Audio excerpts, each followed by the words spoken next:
دوستو، کیا ایران یہ جنگ ہار سکتا ہے؟ اس کا جواب ہے ہرگز نہیں۔ اب یہ ممکن ہی نہیں رہا کہ ایران یہ جنگ ہار سکے۔ میں اس کی وضاحت کچھ یوں کرتا ہوں۔ پہلی جنگ میں جب فیلڈ مارشل کے ساتھ ٹرمپ کی ملاقات ہوئی اور اس ملاقات کے بعد ٹرمپ نے لٹکے ہوئے منہ کے ساتھ پریس کانفرنس کی کہ پاکستانی ایران کو ہم سے زیادہ جانتے ہیں اور جنگ کے بجائے ایک فکس میچ کے ذریعے جنگ بندی کا فیصلہ ہوا، تو فیلڈ مارشل نے اس ملاقات میں ٹرمپ کو صرف دو باتیں کہی تھیں۔ پہلی یہ کہ آپ یہ بھول جائیں کہ جنگ شروع کر کے آپ اس سے نکل سکیں گے، کیونکہ ایرانی فوراً متحد ہو جائیں گے اور اس کو اپنی بقا کی جنگ سمجھ کر لڑیں گے اور جواب میں آپ کو نشانہ بنائیں گے، جس کے بعد آپ واپس امریکہ نہیں جا سکیں گے۔ دوسرا، آپ نے جنگیں روکنے کے نام پر ووٹ لیا تھا، آپ کو اسی تک رہنا چاہیے ورنہ آپ کی مقبولیت ختم ہو جائے گی۔ ہم چاہتے ہیں کہ اس کے عوض آپ کو نوبل انعام ملے۔ تب تو جنگ رک گئی، لیکن اس بار شاید نیتن یاہو کا داؤ چل گیا اور ٹرمپ دوبارہ جنگ کرنے آ گیا۔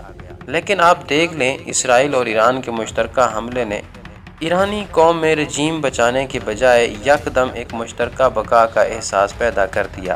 یہ احساس ناقابل شکست ہوتا ہے اور اس کو کسی مرکزی کمانڈ کی ضرورت بھی نہیں ہوتی۔ ہر شخص اپنے طور پر لڑتا ہے۔ اب امریکہ اور اسرائیل جتنی مرضی بمباری کر لیں، عمارتیں ٹوٹیں گی، لوگ مریں گے، لیکن آخرکار ایران اپنی خود مختاری بچا لے گا۔ ایرانیوں کو شاید اس کا احساس ہو چکا ہے یا اندازہ تھا، لہذا انہوں نے اس کا فائدہ اٹھاتے ہوئے جنگ کو پورے خطے میں پھیلا دیا ہے تاکہ امریکہ کے لیے اس خطے میں ٹکنا مشکل تر ہو جائے۔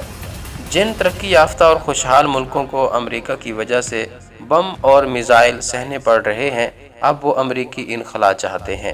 سمندر میں موجود امریکی بیڑا ہٹ ہوا ہے لیکن ڈوبنے سے بچ گیا ہے۔ جنگ ختم ہوگی تو یہ سچائی سامنے آ جائے گی، لہٰذا سمندر میں بھی ٹکنا مشکل ہوگا۔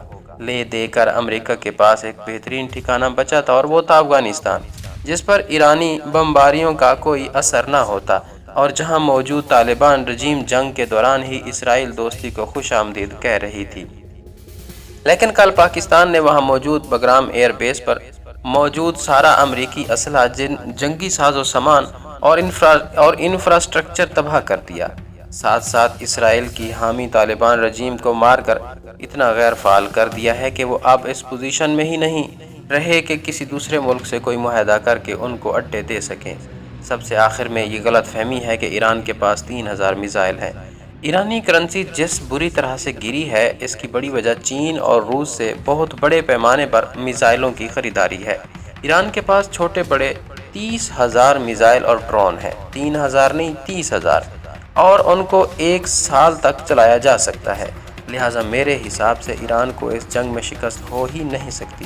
یہ یاد رکھنا کہ اس جنگ کے بعد پاکستان اور ایران کا تعاون دنیا کو حیران کر دے گا۔ ایک بہت بڑا منصوبہ پاکستان، چین اور ایران کی راہ دیکھ رہا ہے۔